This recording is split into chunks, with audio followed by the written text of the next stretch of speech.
Salut! On va y aller très rapidement avec l'intro aujourd'hui parce que j'ai 20 livres à vous chroniquer dans cette vidéo. En bref, je viens vous parler de mes dernières lectures de 2024 et de mes premières de 2025. Et le résultat équivaut au plus gros point lecture que j'ai jamais fait de toute ma vie, donc on commence tout de suite.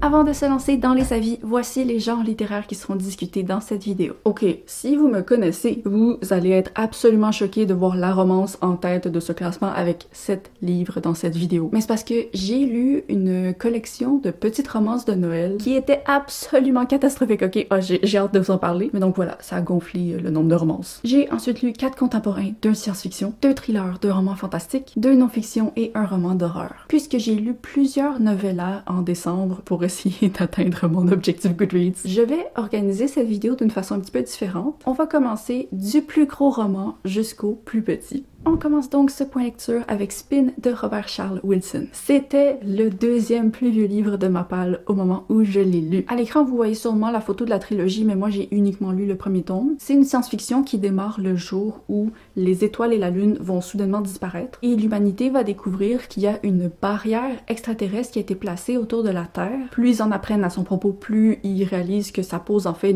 une menace assez substantielle pour l'humanité au long terme. Mais c'est quand même pas facile de régler ce problème quand on sait pas qui a placé cette barrière ni pourquoi. Moi, je m'attendais à de la grosse science-fiction, puis je pensais aussi que ça allait être comme de la vieille science-fiction. Et même si je dirais que ça se rapproche de ça avec ses concepts, ce livre a tellement un goût de fiction littéraire. Je dis ça en mode genre literary fiction, tu sais, les romans contemporains qui sortent de nos jours. C'est tellement rafraîchissant de lire une science-fiction qui ne se fout pas de ses personnages et qui les développe vraiment beaucoup. C'était comme un mix idéal pour moi en tant que lectrice parce que j'aime beaucoup les contemporains, j'aime beaucoup la grosse science-fiction. Je pense que ça pourrait déplaire à des personnes qui cherchent une grosse science-fiction qui a beaucoup d'action, blablabla. Non, on se concentre vraiment beaucoup sur les personnages, il risque d'avoir des passages ennuyants. Et la même chose pour les personnes qui aiment pas trop la science-fiction mais qui aiment le contemporain. Oui, ok, il y a des personnages intéressants mais il y a des gros passages quand même sur la science-fiction. Donc moi, je me suis retrouvée au milieu puis j'étais tellement contente de l'être. Et j'ai découvert par après que le livre avait été en fait publié en 2006. Donc c'est ça, c'est pour ça qu'il y avait un ton aussi moderne dans l'écriture, dans l'approche. J'ai beaucoup aimé. C'est sûr que j'aurais peut-être pris un petit peu plus de science-fiction. Je trouve que l'idée de la barrière était tellement intéressante que je sais que ça risque d'être plus exploré dans les prochains tomes, mais moi j'aurais aimé davantage là, dans le premier livre. Ça manquait un petit peu de ça. Mais tu sais, c'était une solide lecture. Je lui donnerais un bon 4 étoiles. Par contre, c'est peut-être un peu étrange, mais j'ai comme pas l'intention de lire la suite parce que le sentiment que j'ai eu avec le premier tome, c'est pas « Ah, je veux absolument savoir qu'est-ce qui se passe après », c'est « Ah, j'ai beaucoup aimé, puis je me contente de ce que j'ai eu. » Évidemment, si vous avez adoré la suite, n'hésitez pas à essayer de me convaincre du contraire, mais pour l'instant, moi, ça m'a suffi.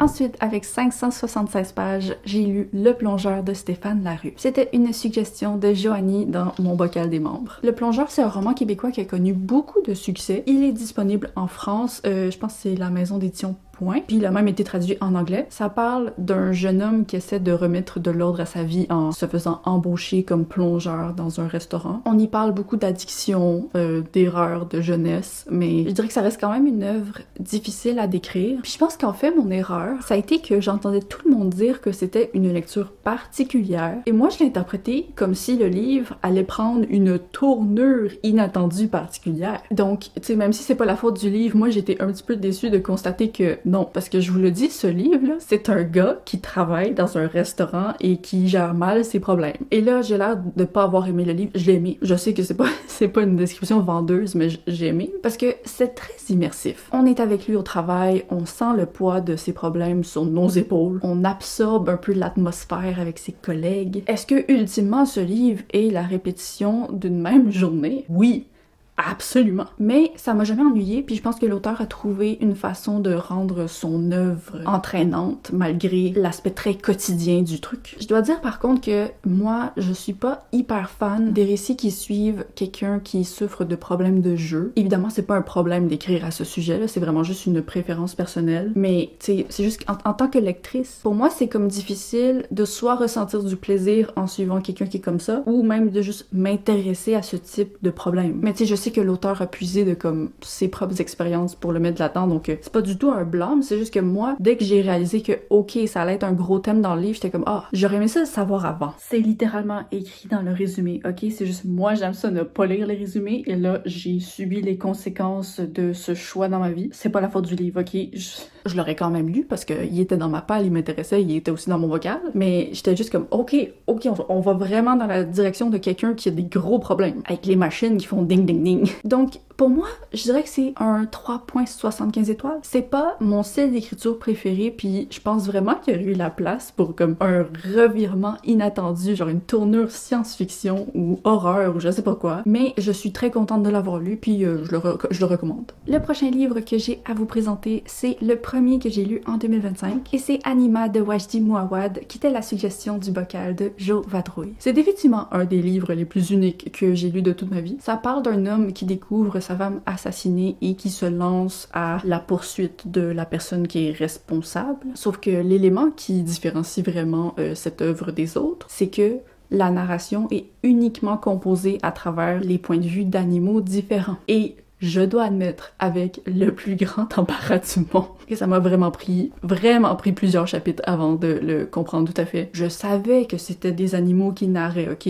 J'étais quand même pas complètement dans le champ. Mais le truc, c'est que chaque chapitre, c'est un animal différent, et au début du chapitre, on te dit c'est quel animal, mais c'est écrit en latin, puis sur le coup, je sais pas pourquoi j'ai pensé ça, mais j'étais juste comme, ah, ben, le gars, il avait envie de nommer ses chapitres en latin, tu sais, je portais pas attention au titre. Puis là, à un moment donné, j'ai fait, attends, là, ça fait plusieurs fois que c'est le même titre, c'est bizarre de réutiliser les mêmes titres, mais c'est parce que c'était le même animal. Et donc, vraiment, le concept, incroyable, génial, j'adore ce concept. Le petit souci pour moi, c'est que je ne parle pas latin. Je lisais ce livre dans un contexte où je n'avais pas d'internet ou de réseau cellulaire, donc c'est arrivé très souvent qu'il y avait une nouvelle espèce et j'étais comme, mon ami, je ne sais pas tu es quoi. Je lisais le chapitre puis des fois j'étais capable de comprendre avec les éléments c'était quel type d'animal, mais il y a vraiment des chapitres que j'ai lus au complet puis j'étais comme, je sais pas si t'étais à quatre pattes dans les airs, à l'envers, je sais pas t'étais qui. Donc c'est ça, ok?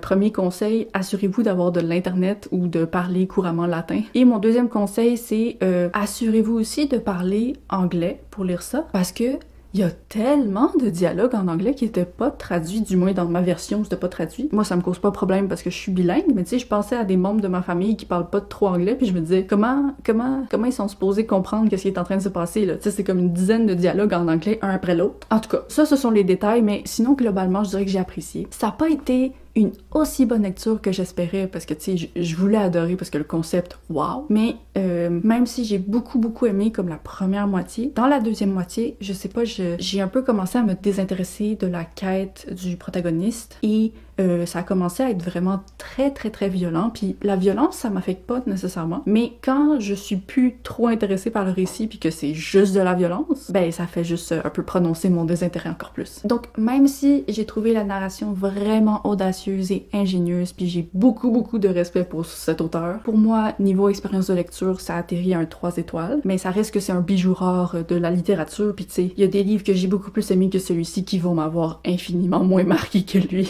Le quatrième plus gros livre de cette vidéo, c'est Un employé modèle de Paul Cleave. C'était encore une fois une suggestion du bocal des membres, cette fois-ci venant de Geneviève. Si jamais vous savez pas c'est quoi le bocal des membres, c'est un avantage pour les personnes qui rejoignent la chaîne au niveau des petites lunes, et donc une fois par mois, tu peux suggérer un livre que je mets là-dedans. Alors, Un employé modèle, ça parle d'un tueur en série qui travaille comme concierge dans un poste de police pour comme un peu garder son œil sur l'enquête, mais en même temps, il se fait passer pour quelqu'un qui souffre d'un handicap mental. Ce livre n'est pas pour tout le monde. C'est violent à titi. Ça contient certaines scènes qui m'ont fait les plus mal à lire au monde. Genre, si vous avez lu ce truc, la scène avec l'arbre dans le parc, j'en ai encore des frissons. Puis aussi, tu sais, le protagoniste homophobe, irrespectueux envers tous les handicaps absolument, sûrement misogynie, grossophobie. Il est haïssable, il est un haïssable, mais c'était divertissant, c'était tellement divertissant. C'est un protagoniste que tu détestes du plus profond de ton âme, mais de la première page jusqu'à la dernière, tu es investi. Ça fait longtemps que j'avais pas autant apprécié un thriller. Ça m'a fait du bien, ça m'a fait du bien. Donc, je lui donnerais 4 étoiles, mais tu sais, je répète, c'est pas une recommandation que je fais de façon générale. Il faut déjà accepter que tu vas lire quelqu'un qui pense et dit les pires choses au monde, en plus de les faire aussi, c'est un tueur en série. Et aussi, si vous êtes propriétaire de testicules, oh là là là là, moi j'ai eu mal, je veux même pas imaginer vous. Donc c'est ça, ça va passer ou ça va casser avec les gens, mais si vous êtes capable d'encaisser tout ça, là, je recommande parce que c'était une partie de plaisir. Ensuite, laissez-moi vous parler du plus vieux livre de ma palle, parce que j'ai enfin lu La Tour de Babylone de Ted Chiang. C'est fait, c'est fait. Ça, c'est un recueil de nouvelles de science-fiction. Et comme je m'y attendais encore une fois, Ted Chiang a puisé dans les abysses de son cerveau pour sortir les idées les plus comme inattendues et poussées. C'est du haut niveau, ok? C'est la science-fiction de haut niveau. Il y a juste une seule nouvelle que je dirais qui m'a moyennement intéressée, puis c'est celle, je sais plus c'est quoi le nom, mais c'est celle qui parlait justement des noms. Donc c'était bien, c'était bon. Mais je dirais que j'ai une petite déception quand même, parce que tu sais, c'est le deuxième recueil que je lis de l'auteur. Et le précédent, je trouvais que c'était vraiment poussé, mais j'arrivais à tout suivre très bien, très facilement. Alors que là, même si je comprenais, tu sais, la base de chaque nouvelle, j'avais l'impression que j'étais pas 100% dedans. Puis moi, je trouve qu'un des plus grands talents dans la science-fiction, c'est de présenter des conceptions très poussées, mais de réussir à faire sentir ton lecteur comme quelqu'un d'assez intelligent pour te suivre. Et je l'ai pas nécessairement ressenti autant dans ce livre-ci, alors que je sais que l'auteur est capable de le faire. Donc, pour moi, même si c'est des bonnes lectures, des bonnes nouvelles, j'aurais beaucoup moins tendance à le recommander que, par exemple, Expiration. Mais tu sais, c'était très bon, puis quand j'en ai parlé, il y a beaucoup de gens qui m'ont dit qu'ils avaient absolument adoré, donc si vous êtes fan de science-fiction, donnez-lui une chance. Mais mon cerveau était comme pas tout à fait là avec lui. Donc pour moi, c'est un 3.75. Le prochain livre faisait 338 pages et c'est Gallant de V.E. Schwab. On y suit une jeune fille orpheline qui reçoit une lettre de la part d'un oncle qu'elle ne connaît pas, qui l'invite à le rejoindre à son manoir qui s'appelle Gallant. Mais quand elle y arrive, il semblerait que personne s'attendait à son arrivée. C'est un roman fantastique jeune adulte avec des ghouls, avec des murs qui se traversent puis qui donnent accès à comme une autre version du manoir. Donc c'est très atmosphérique comme approche, tu sais, c'est pas... moi, avant de me lancer dedans, je savais qu'il y avait beaucoup de gens qui avaient trouvé ça ennuyant, mais il y avait beaucoup de gens qui avaient été très charmés aussi, donc j'étais juste curieuse de voir j'allais atterrir où. Et je dirais que pendant les 30 premiers pourcents du roman, j'étais comme, bro, c'est tellement bien écrit, c'est tellement atmosphérique, délicieux. J'étais comme, ok, moi je fais partie là, de la team des gens qui aiment le let's go. Mais là, on est arrivé genre aux 50%, puis j'ai réalisé qu'il restait 50% du livre. Et j'étais comme, ok, ouais, c'est vrai qu'il y a pas beaucoup de récits. Ouais, je serais pas mécontente que le livre se termine tout de suite. C'est bizarre parce que, tu sais, le manque d'action me dérangeait pas du tout au début, mais à un moment donné, on dirait que c'était juste un petit peu flagrant, puis il me manquait de personnages attachants, genre. C'est pas que j'ai pas aimé les personnages du livre, mais il me manquait de... C'est rare que je pense ça, mais je me suis quasiment dit, il aurait fallu genre une romance pour comme juste, je sais pas, quelque chose. Donc, pendant un long moment, je voulais l'abandonner, mais je suis contente au final de l'avoir lu au complet, parce que dans les 30 derniers pourcents du roman, là, ça a repris. J'ai arrêté de m'ennuyer, j'étais un peu plus investie. Donc, pour moi, c'est comme un 3 étoiles. J'adore la plume de l'autrice, puis je sais qu'elle-même admettait que ce livre-là allait vraiment pas être pour tout le monde. Donc, tu sais, je respecte qu'elle ait juste écouté ses propres désirs en tant qu'autrice, c'est bien correct, mais moi, ça reste que j'ai juste aimé comme le premier 30% et le dernier. Maintenant, je vais vous parler d'une non-fiction que j'ai lue en anglais, mais qui a été traduite en français sous le titre Indompté. Donc c'est Untamed de Glennon Doyle. C'est un mémoire écrit par une femme qui a réalisé quand elle était dans sa quarantaine et mariée depuis longtemps avec un homme et des enfants, qu'elle était en fait pas hétéro et elle l'a un peu réalisé en ayant un coup de foudre pour la femme de sa vie. Et donc évidemment à cause de ça, elle a dû réévaluer comme toute sa vie, mais surtout elle a dû revoir sa vision de ce qu'elle s'imposait pour éviter de faire face au jugement des autres. Honnêtement, j'ai vraiment été agréablement surprise par ça. J'avais peur qu'il y ait un ton un petit peu comme preachy, tu sais, les livres de développement personnel, parce que oui, c'est un mémoire, mais c'est surtout un livre qui vise à aider les autres, à montrer aux autres d'arrêter d'avoir peur, d'arrêter de vivre en cage. Et donc oui, il y avait certainement des moments un peu trop intenses et forcés où elle était comme Let's go girl, t'es une tigresse, sors de ta cage, let the world burn, roar. Ok, on peut se calmer un petit peu. Mais autrement, je trouvais que c'était pas dérangeant, surtout les chapitres où elle partageait des anecdotes de sa famille, ça c'était vraiment super puis comme naturel. Donc le fond de ce livre est super, on va vraiment plus loin que je pensais, parce que oui, tu sais, il y a l'aspect de la découverte de l'orientation sexuelle très tard dans sa vie, mais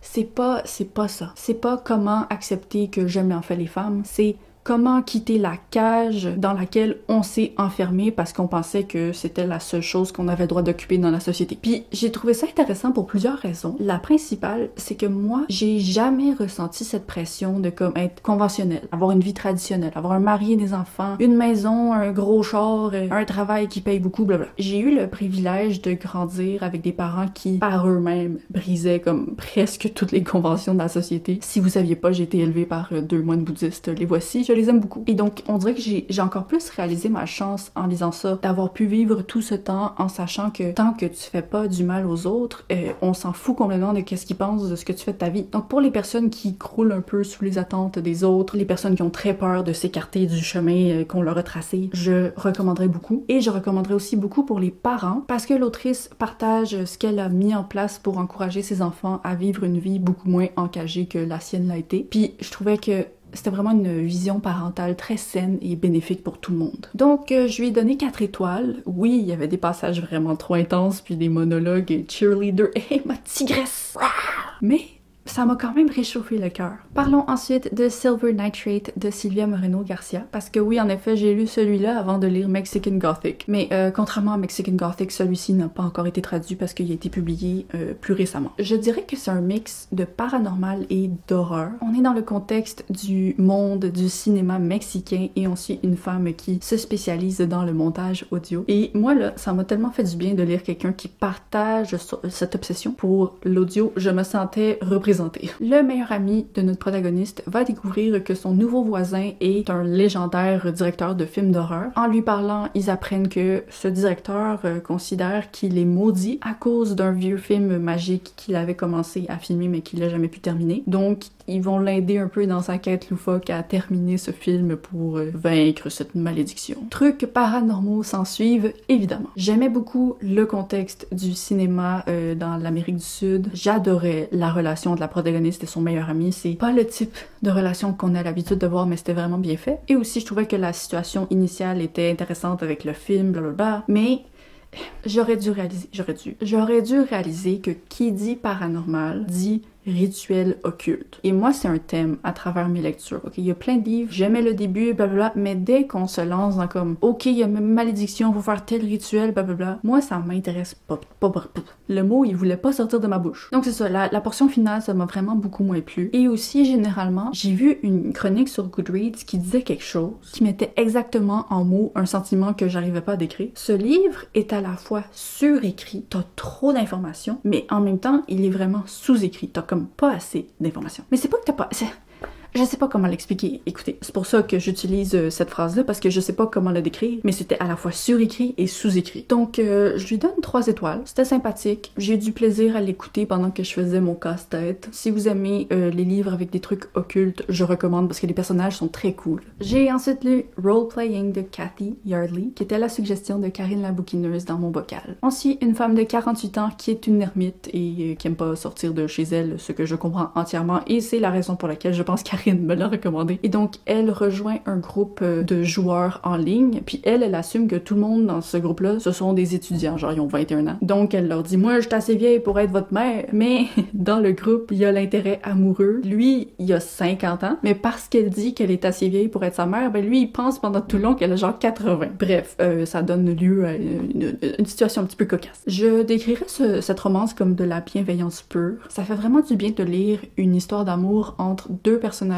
très mûrs, qui ont de l'expérience, qui sont solides, ils savent qui ils sont. Le rythme du livre se tient très bien aussi, je l'ai lu en 24 heures, là, ça s'est dévoré. J'ai pas pu avoir un coup de cœur pour le livre parce que je trouvais que les dialogues parfois manquaient un petit peu de naturel. On dirait qu'ils étaient figés dans leur bienveillance. Genre, l'autrice voulait tellement que ce soit bienveillant qu'il manquait juste un petit peu de lousse. Genre, déloussez-vous. Je sais même pas si c'est un mot ce que je viens de dire, délousser. Mais tu sais, c'était très sweet, très douillet, très agréable. J'ai particulièrement aimé la représentation de la sexualité chez l'intérêt amoureux. C'était rafraîchissant de voir ça dans un livre, surtout de la part comme d'un homme. Bon, évidemment, petite crise des 80% qui, à mon avis, n'était pas nécessaire. C'était pas la pire chose au monde, ça a pas duré trop longtemps, mais...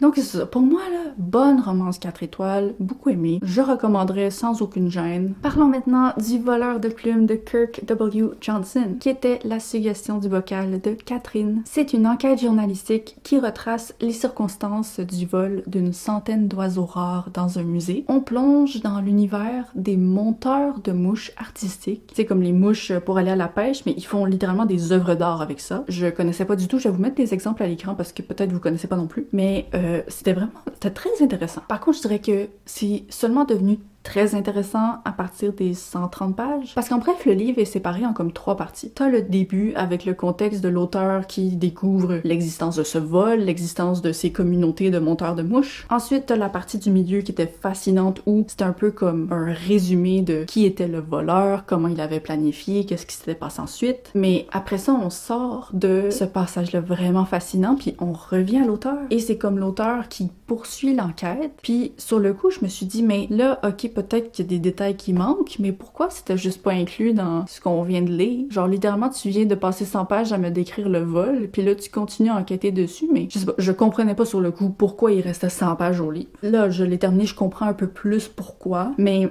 j'ai eu un sentiment bizarre en lisant ça, puis c'est que je trouvais que l'auteur du livre était pas très sympathique. Genre... dans des scènes où il était vraiment pas content après le voleur et tout. Moi, je trouvais que le voleur était plus charmant. Je sais pas. Je sais qu'il a fait quelque chose de mal et tout, mais la narration de l'auteur me faisait juste comme je suis intéressée par ta recherche puis ce que t'as à dire, mais ta vie personnelle m'intéresse pas tant que ça. Je suis désolée. Donc, c'est ça. C'était très cool. J'ai quand même lu ça très rapidement pour un roman de non-fiction. Ça se lisait très bien. Je lui donne 3,75 étoiles.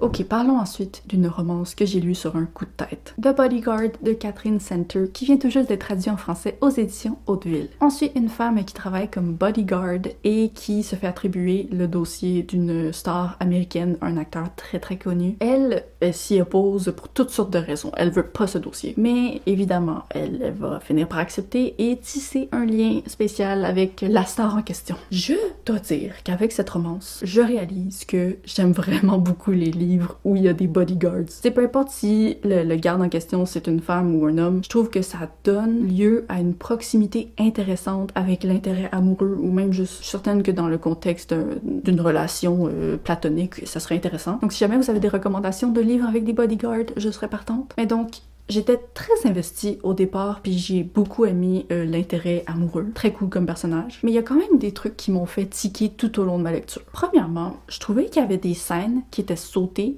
puis que j'aurais vraiment aimé voir. Là, je parle pas de scènes explicites ou quoi. Ok, ça, vous pouvez les sauter, ça ne dérange pas. Mais, tu sais, des fois, dans l'enchaînement d'une scène à l'autre, j'étais comme, pourquoi on arrête là? Il me semble qu'elle allait avoir une conversation, qu'elle allait continuer. Ils vont se dire des choses clairement intéressantes après ça. Pourquoi on arrête là? Donc ça m'a un petit peu énervée. Puis, un autre truc, c'est que un gros aspect de la personnalité de la protagoniste, c'est que c'est une personne extrêmement professionnelle, qui est stoïque dans son travail. C'est la seule parmi toute son équipe qui est pas excitée du tout à l'idée de rencontrer la star. Mais elle rencontre le gars pour la première fois, puis est littéralement incapable de lui prononcer un seul mot pendant 5 minutes pendant qu'il lui parle, parce que elle le trouve beau. C'était tellement désagréable pour moi d'être enfermée dans la perspective de cette femme-là qui ne voulait pas dire un mot, fait juste parler de quoi? De quoi depuis le début t'es genre non, moi je m'en fous, je veux pas ce dossier-là, blablabla, je suis professionnelle, je suis bonne, blablabla. Mais t'es pas capable de répondre à la question du monsieur devant toi parce qu'il est beau. La protagoniste, je l'aimais, mais il y a vraiment beaucoup de points différents dans l'histoire qui contredisaient directement des choses qu'on avait appris à son propos. Donc j'avais du mal à réellement la prendre au sérieux finalement, même si elle se vendait comme la meilleure bodyguard au monde. Malgré tout, tu sais, je m'amusais quand même beaucoup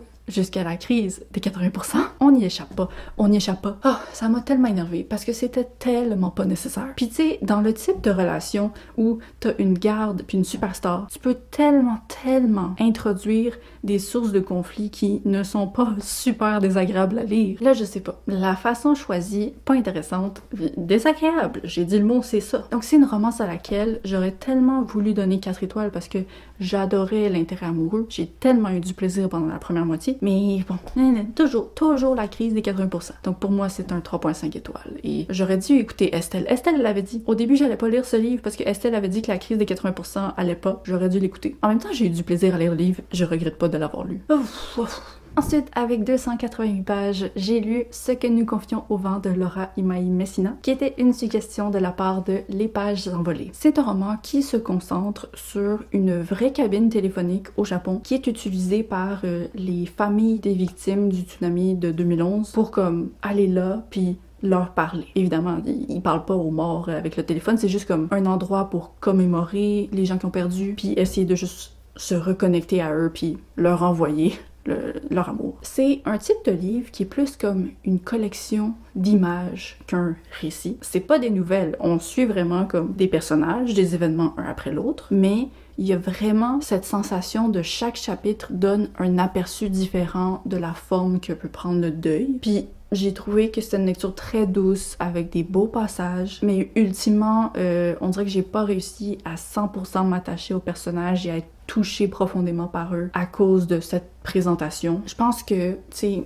cette cabine téléphonique, c'est quelque chose qui va continuer à me marquer, mais en même temps, c'est quelque chose qui existait avant l'existence de ce roman, donc je sais pas à quel point je peux utiliser mon amour pour cette cabine téléphonique pour complimenter le roman. Néanmoins, je le recommanderais totalement pour comme une lecture à la fois touchante, mais aussi rapide, ça se digère bien. Puis j'avais jamais lu de livre qui parlait des victimes du tsunami de 2011, donc ça c'était vraiment intéressant. Je lui ai donné 3.5 étoiles. Et pour finir avec la section des romans qui font plus de 100 pages, j'ai enfin lu Un bref instant de splendeur de Ocean Vuong, que j'ai enfin lu en anglais et je vais vous garder la page couverture en anglais parce que je la trouve plus belle. Je suis vraiment contente de dire que même si j'étais très inquiète de lire ce livre parce que l'auteur est un poète, puis moi la poésie, j'avais un peu peur de pas accroché au style, mais il a une belle plume, ce jeune homme. J'ai commencé le roman, puis immédiatement, mon impression, c'était que, ok, ça a des grandes chances d'être un coup de cœur. Et là, j'ai plus de batterie, donc on se revoit dans 2 secondes. Donc, ce livre est écrit sous la forme d'une lettre qu'un garçon écrit à sa mère analphabète. On y explore les thèmes de l'immigration, de la masculinité, de la violence, un peu aussi. Mais c'est très difficile de résumer adéquatement le contenu de ce livre, parce qu'en fait, la force de cette œuvre, c'est à la fois sa faiblesse, et c'est que, on dirait presque une collection de poèmes, mais pas dans la présentation, tu sais, c'est vraiment des paragraphes, des phrases entières. Moi, je suis vraiment pas fan de poèmes, puis ça m'a posé aucun problème. Mais c'est comme si ils sont déposés un après l'autre, comme des petites œuvres d'art individuelles. Puis même si j'admire absolument le talent de l'auteur, il m'aurait juste fallu un peu plus de narration linéaire pour que ce livre soit le coup de cœur que j'aurais aimé qu'il soit. Je me suis retrouvée un petit peu frustrée de comme faire face à un génie aussi grand, mais de perdre l'impact émotionnel que ça aurait pu avoir sur moi juste à cause de la présentation. Puis c'était même pas la présentation, en fait, c'est vraiment, il y a un enchaînement de scènes que si t'avais comblé les trous entre ces scènes-là, j'aurais été dévastée, mais je l'ai pas été. Je sais qu'il y a beaucoup de gens qui ont pas aimé ce livre à cause de certaines scènes très explicites, un peu dures à lire. Moi, ça m'a pas dérangé parce que je l'ai vu comme un besoin de l'auteur de s'exprimer, mais voilà, c'est pas un livre que je recommanderais là, de façon générale non plus. J'ai aimé, je pense que même si je lui donne 3.5 étoiles, c'est le genre de livre qui va me rester en tête, puis je veux absolument lire quelque chose d'autre que cet auteur va écrire. Nous allons maintenant passer aux 7 petits livres de moins de 100 pages que je me suis tapé en décembre. Pour commencer,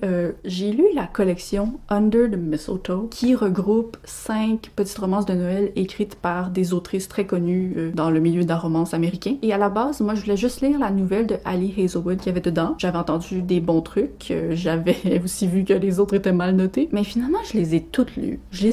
Puis c'était un peu genre involontaire. Tu sais, des fois, je me réveillais le matin, j'avais pas envie de sortir de mon lit, mais je me disais, je me sens mal de rester dans mon lit. Donc là, j'ouvrais mon téléphone, puis j'allais juste lire la nouvelle après. Je lisais les 50 pages, puis je me levais. Donc ça a pas donné des expériences de qualité, mais on va s'en parler. On va commencer avec la première nouvelle qui est définitivement la meilleure, donc Cruel Winter with You de Ali Hazelwood. Je trouve que le résumé est pas nécessairement vendeur, puis là je vais vous en parler, et je pense que mon avis va sembler beaucoup plus négatif qu'il l'est réellement à cause de comment je vous en parle. Mais donc en bref, c'est une romance qui se déroule entre une fille et le petit frère de sa meilleure amie. Ils ont seulement 2 ans de différence, ok? C'est pas creepy. Mais donc ils se connaissent depuis toujours, puis depuis qu'il est tout petit, l'intérêt amoureux est genre, un jour, toi puis moi, on va se marier, ok? Et au début, tu sais, elle prenait comme une blague, c'est sweet, blablabla, mais là, les deux, ils sont adultes, puis le gars, il est encore genre, dès que t'es prête, moi, je suis là.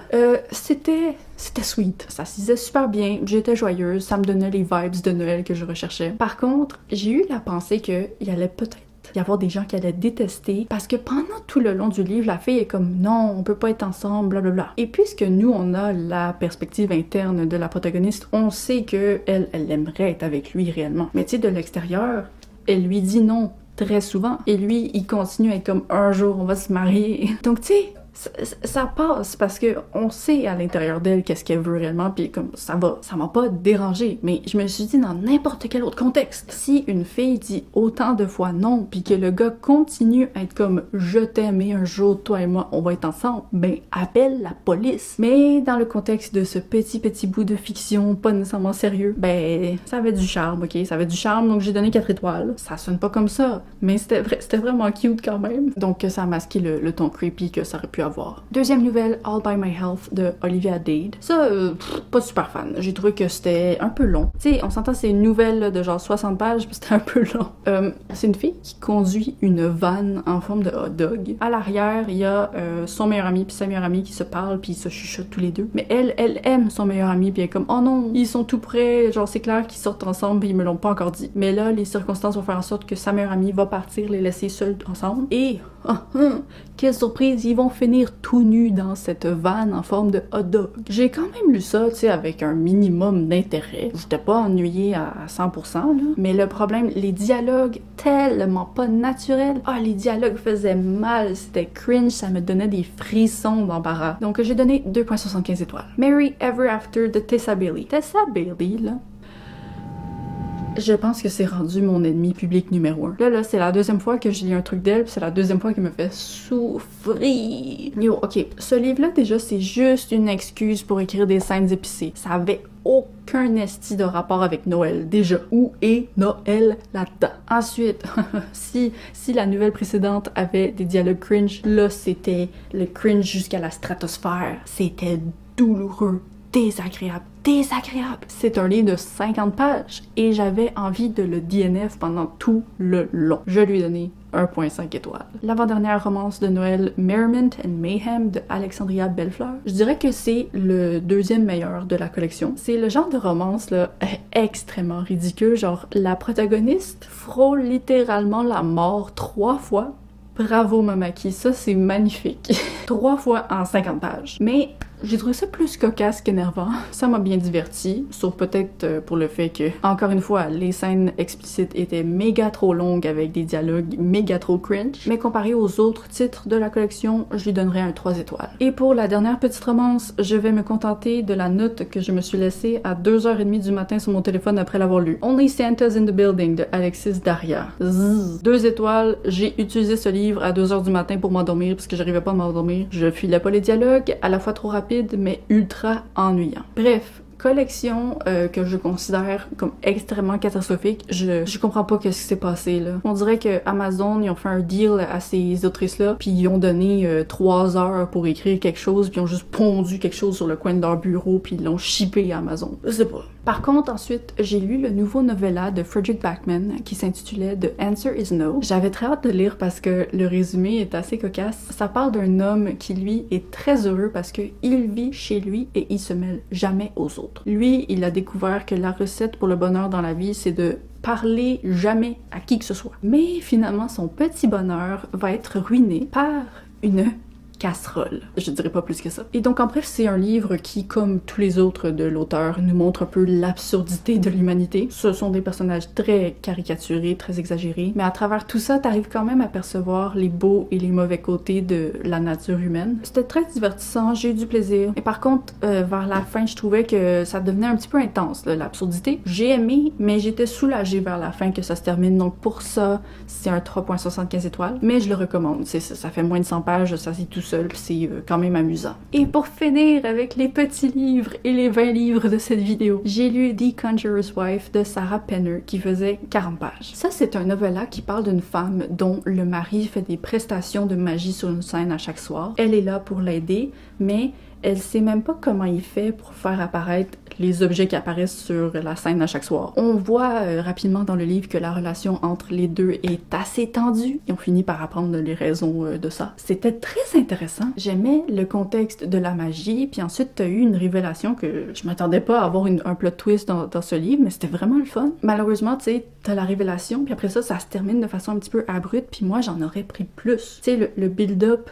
jusqu'à ça est quand même assez long, donc le livre fait 40 pages. J'aurais pu en ajouter 40 de plus, là, puis conclure le truc. Même que moi, je pense que ça aurait fait un merveilleux roman de 300 pages, là. Il y avait totalement les idées, puis les personnages, puis le contexte pour faire quelque chose de étiré, de qualité. Donc, j'ai donné 4 étoiles, j'ai beaucoup aimé, et c'est sûr que je vais essayer maintenant de lire La boutique au poison de la même autrice, parce que j'ai vu du bon là-dedans, là. Il y avait des belles phrases. Le novella était pas un coup de cœur, mais je pense que si je rencontrais de nouveau cette autrice dans un contexte avec des centaines de pages, je pense qu'il y aurait un bon potentiel. Ok, oh mon dieu.